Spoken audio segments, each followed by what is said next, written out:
ओम शांति। 30 अगस्त 2022। बाबा के महावाक्य। मीठे बच्चे, तुम्हें अब लाइट हाउस बनना है। तुम्हारी एक आंख में मुक्ति धाम, दूसरी आंख में जीवन मुक्ति धाम है। तुम सबको रास्ता बताते रहो। प्रश्न: अविनाशी पद का खाता जमा होता रहे, उसकी विधि क्या है? उत्तर: सदा बुद्धि में स्वदर्शन चक्र फिरता रहे, चलते फिरते अपना शांति धाम और सुख धाम याद रहे, तो एक तरफ विकर्म विनाश होंगे, दूसरी तरफ अविनाशी पद का खाता भी जमा होता जाएगा। बाप कहते हैं, तुमको लाइट हाउस बनना है। एक आंख में शांति धाम, दूसरी आंख में सुख धाम रहे। गीत: जाग सजनिया जाग। ओम शांति। मीठे मीठे बच्चों ने मीठा मीठा गीत सुना। अब जो गाने वाले हैं वह तो जरूर कोई फिल्म के होंगे। ज्ञान के बारे में, देवताओं के बारे में व परमात्मा के बारे में जो कुछ भी गाते हैं वह उल्टा ही गाते हैं। इसको कहा ही जाता है उल्टी दुनिया। अल्लाह बैठ समझाते हैं, तुम तो माया की फांसी पर लटके हुए थे। माया ने सब बच्चों को उल्टा लटका दिया है। बाप आकर बच्चों को सुल्टा बनाते हैं। गीत कितना अच्छा है। यह कौन कहते हैं जाग सजनिया, और तो कोई कह ना सके। सारी दुनिया की सजनियों के लिए जाग सजनिया अब नवयुग आया। दुनिया में कोई ऐसा मनुष्य नहीं होगा जो यह जानता हो। माया ऐसी है जो कितना भी समझाओ तो भी समझते नहीं हैं। तुम बच्चे जानते हो, अब नया युग, नए देवताओं की बादशाही स्थापन हो रही है। यह भी समझते हो, कलयुग के बाद जरूर सतयुग आना है। तो इससे सिद्ध होता है कि भगवान को भक्तों के पास आना ही है। भगत चाहते भी हैं भगवान से मिले, तो समझना चाहिए कि भगवान बरोबर आएगा। आधा कल्प भगत तड़फते हैं तो कुछ तो देंगे ना। भगत जानते हैं भगवान जीवन मुक्ति देते हैं, वह पतित पावन ही सबको पावन बनाएंगे। तुम बच्चे जान गए हो, सब आत्माएं पावन कब बनती हैं? सतयुग में तुम पावन रहते हो, बाकी सब आत्माएं निर्वाण धाम में रहती हैं। तुम पावन युग में आते हो। निर्वाण धाम को युग नहीं कहेंगे, वह तो इन युगों से पार है। ऐसी ऐसी बातें तुम बच्चों की बुद्धि में हैं। बरोबर हम परम धाम में रहते हैं। युग यहाँ होते हैं सतयुग, त्रेता, द्वापर, कलयुग। यह नाम ही यहाँ के हैं। विनाश भी गाया हुआ है, त्रिमूर्ति भी दिखाते हैं। वो लोग त्रिमूर्ति के नीचे लिखते हैं सत्यमेव जयते। यह रूहानी गवर्नमेंट है ना। नॉन वायलेंस शक्ति सेना भी गाया हुआ है, परंतु सिर्फ नाम मात्र। तो तुम्हारा भी कोट ऑफ आर्म्स होना चाहिए। तुम ब्रह्मा, विष्णु, शंकर के नीचे लिख सकते हो सत्यमेव जयते। बच्चों की बुद्धि में आना चाहिए कि हम पांडव गवर्नमेंट के बच्चे हैं। प्रजा अपने को बच्चा ही समझती है, तो यह बुद्धि में आना चाहिए कि कैसे कोट ऑफ आर्म्स बनाएं। यह है ही ब्लाइंड फेथ की दुनिया। जो देखते रहेंगे सबको भगवान कहते रहेंगे, तो अंधश्रद्धा हुई ना। कण कण में भगवान कह देते हैं। वास्तव में जो भी मनुष्य मात्र हैं, सबका पार्ट अलग अलग है। आत्मा शरीर धारण कर पार्ट बजाती है। ऐसे थोड़े ही कह देंगे कि सब भगवान ही भगवान हैं। तो क्या भगवान ही लड़ते झगड़ते रहते हैं? यह तो है 100% अंधश्रद्धा। नया मकान बनता है तो कहेंगे 100% नया, पुराने को कहेंगे 100% पुराना। नया भी भारत था, अब तो पुरानी दुनिया है। कितने अनेक धर्म हैं, रात दिन का फर्क है ना। जरूर सतयुग में सुख ही सुख था, देवताएं राज्य करते थे। अभी तो इस पुरानी दुनिया में दुख ही दुख है। अभी कितना दुख होता है सो तुम आगे चल देखेंगे। गाया हुआ है, मेरुआ मौत मलुका शिकार। उन्होंने सिर्फ लिख दिया है, समझते कुछ भी नहीं। मनुष्यों को मारने में किसको तरस थोड़ी ही आता है। ऐसे ही कोई कुछ कर दे तो पुलिस केस कर दे। यह देखो कितने बॉम्ब आदि बनाकर एक दो को मारते रहते हैं। रोज लिखते रहते हैं, फलाने फलाने स्थान पर इतने मरे। उन्हों पर केस करें, यह किसकी बुद्धि में भी नहीं है। अभी तुम जानते हो, यह है पुरानी पाप की दुनिया। सतयुग है नई दुनिया। सतयुग त्रेता में कोई किसको दुख नहीं देते।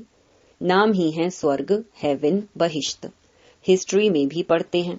वहां तो अथाह धन था, जो मंदिरों से भी लूट कर ले गए हैं। तो जिन्होंने मंदिर बनाए होंगे वह कितने धनवान होंगे। सोने की द्वारिका दिखाते हैं ना, कहती हैं समुद्र के नीचे चली गई। यह तो तुम समझते हो ड्रामा का चक्र कैसे फिरता है। सतयुग नीचे हो, कलयुग ऊपर आ जाता है। यह चक्र फिरता है। चक्र का ज्ञान भी तुमको है। चक्र भी बहुत लोग बनाते हैं, परंतु आयु का किसको पता नहीं है। रियल चक्र तो कोई बता ना सके। तुम्हारी बुद्धि में सारा चक्र है। इसलिए कहा जाता है, स्वदर्शन चक्र फिराते रहो तो तुम्हारे विकर्म विनाश होंगे। यह है ज्ञान की बात। तुम जानते हो हम स्वदर्शन चक्र फिराते रहते हैं, इससे हमारे विकर्म विनाश होते जाएंगे और दूसरी तरफ अविनाशी पद का खाता जमा होता जाएगा। फिर भी कहते हैं कि हम स्वदर्शन चक्र घुमाना भूल जाते हैं। बाप कहते हैं तुमको लाइट हाउस बनना है। लाइट हाउस रास्ता दिखाते हैं ना। तुम्हारी एक आंख में शांति धाम और एक आंख में सुख धाम है। दुख धाम में तो बैठे हो, तुम लाइट हाउस हो ना। तुम्हारा मंत्र ही है मन मना भव मध्याजी भव। शांति धाम और सुख धाम, ऐसी अवस्था में बैठे बैठे किसको साक्षात्कार हो सकता है। कोई सामने आते ही साक्षात्कार कर सकते हैं।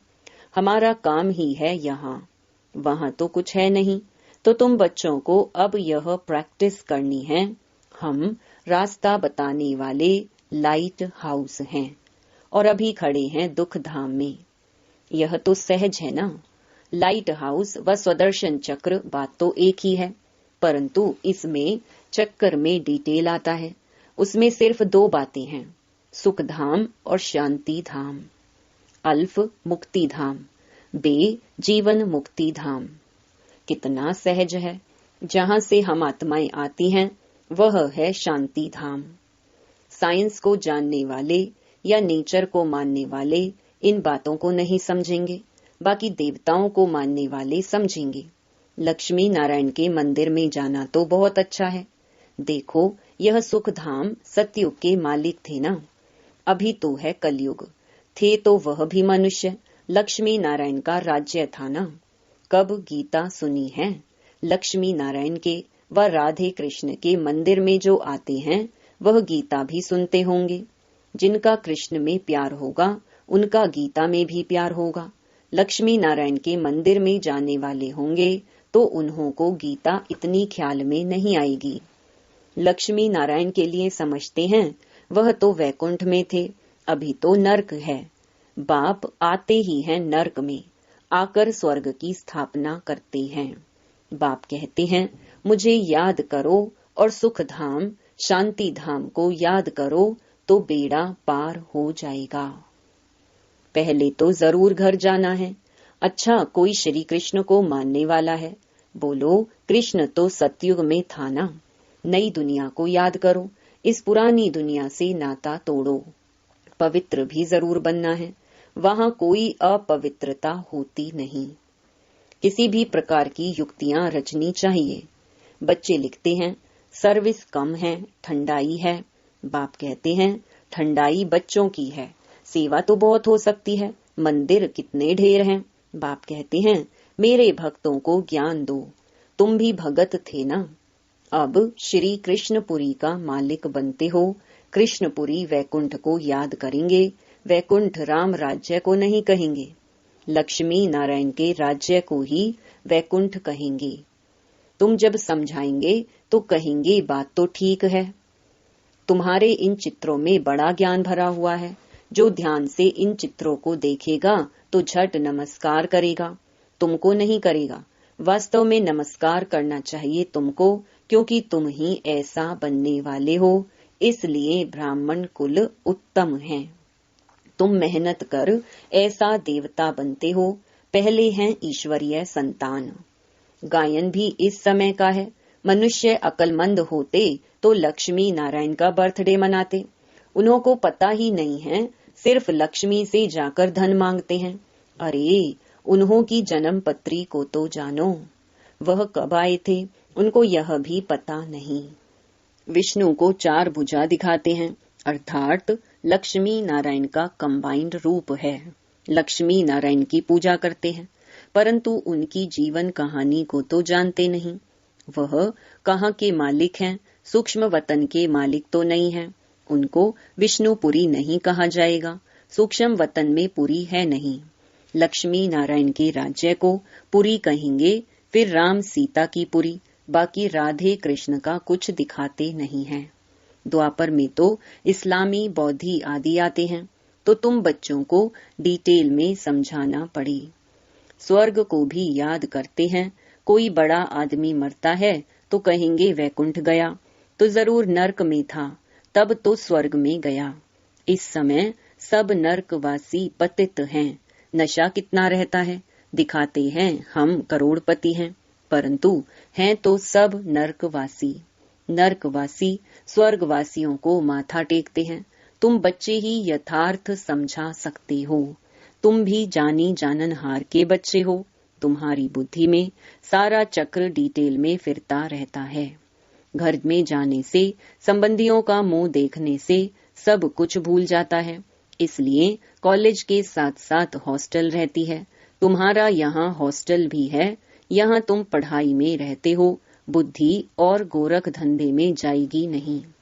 स्टूडेंट के साथ ज्ञान की बातें होती हैं। हॉस्टल में रहने से बहुत फर्क रहता है। बाप के पास तो जल्दी जल्दी रिफ्रेश होने के लिए आने चाहिए। ऐसे मत समझो दक्षिणा देनी पड़ेगी, ऐसे को हम मूर्ख समझते हैं। बाबा तो दाता है, देने का ख्याल कभी नहीं करना है। यहाँ सर्विसेबल बच्चों को ही रिफ्रेश होना है। तुम बच्चे आते हो बाबा के पास, ऐसे नहीं कोई साधु महात्मा के पास आते हो, दक्षिणा देनी है, कभी ऐसे ख्याल नहीं करना। बच्चियां आती हैं, उन्हों के पास पैसे हैं क्या? उनको सब कुछ सर्विस स्थान से मिलता है। जिनको अपना भाग्य बनाना होता है वह अपना पुरुषार्थ करते हैं। बाकी तो सब हैं बहाने। नौकरी है, यह है, छुट्टी मिल सकती है, कोई भी कारण बताए छुट्टी ले सकते हैं। यह कोई झूठ थोड़ी है। इन जैसा सच तो कोई है नहीं, परंतु बाप का इतना कदर नहीं है। कितना भारी खजाना मिलता है। बाबा तो कोई दूर नहीं है, कहाँ भी रहते हो अपनी उन्नति के लिए रिफ्रेश होने आ जाना है। रिफ्रेश होने से बहुतों का कल्याण कर सकते हो। तुमको तो सर्विस करनी है। यह है बुद्धि योग बल, वह है बाहुबल। यहाँ हथियार आदि कुछ नहीं है। किसी को दुख नहीं देना है, सबको सुख का रास्ता दिखाना है। सतयुग और कलयुग में रात दिन का फर्क है। आधा कल्प लग जाता है रावण राज्य को। तुम बच्चे सुख धाम की स्थापना करने वाले हो, कभी कोई कड़वा शब्द नहीं बोलना चाहिए। सुना न सुना कर देना चाहिए। सुनते हैं तो फिर बोलने भी लग पड़ते हैं। क्रोध का अंश भी बहुत नुकसान कर देता है। किसको क्रोध करना यह भी दुख देना है। बाप कहते हैं दुख देंगे तो दुखी होकर मरेंगे, बहुत सजाएं खानी पड़ेंगी। अच्छा, मीठे मीठे सिकीलधे बच्चों प्रति माता पिता बाप दादा का याद प्यार और गुड मॉर्निंग। रूहानी बाप की रूहानी बच्चों को नमस्ते। धारणा के लिए मुख्य सार। पहला बाप का व पढ़ाई का कदर रखना है। समय प्रति समय स्वयं को रिफ्रेश करने की युक्तियां निकालनी हैं। बहुतों के कल्याण के निमित्त बनना है। दूसरा, आपस में ज्ञान की ही बातें करनी है। क्रोध का अंश भी निकाल देना है। कोई कड़वा शब्द बोले तो सुना ना सुना कर देना है। वरदान, परवश आत्माओं को रहम के शीतल जल द्वारा वरदान देने वाले वरदानी मूरत भव। यदि कोई क्रोध अग्नि में जलता हुआ आपके सामने आए तो उसे परवश समझ अपने रहम के शीतल जल द्वारा वरदान दो। तेल के छींटे नहीं डालो। अगर किसी के प्रति क्रोध की भावना भी रखी तो तेल के छींटे डाले। इसलिए वरदानी मूरत बन सहनशीलता की शक्ति का वरदान दो। जब अभी चैतन्य में यह संस्कार भरेंगे तब जड़ चित्रों द्वारा भी वरदानी मूरत बनेंगे। स्लोगन, परमात्म मिलन मेले की मौज में रहो तो माया के झमेले